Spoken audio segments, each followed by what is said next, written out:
Ito po ay isa pang report na aking ginagawa upang malaman ng taong bayan kung ano na ang nangyayari tungkol sa mga flood control na kaso na naging iskandalo. At kung ano ang mga ating nagawa upang mapanagot ang mga may kagagawan nito.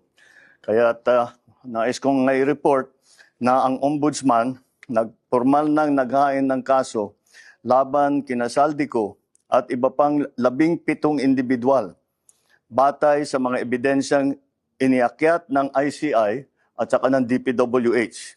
Hindi po ito haka-haka, hindi po ito kwento. Ito po ay tunay na ebidensya. At ito po, para hindi ko na babasahin, pero makita naman ninyo sa phone ninyo, ito yung listahan ng may arrest warrant na. At ang susunod na hakbang, ay wala nang paligoy-ligoy pa, ang ating mga otoridad ay siyempre papatupad na nila itong mga arrest warrant na ito. Aarestuhin na sila, ihaharap sa korte at pananagutin sa batas. Walang special na pagtrato, walang sinasanto. Ako ang nagsimula nitong lahat. Ako ang magtatapos. Kaya't asahan po ninyo na wala pong tigil itong aming ginagawa.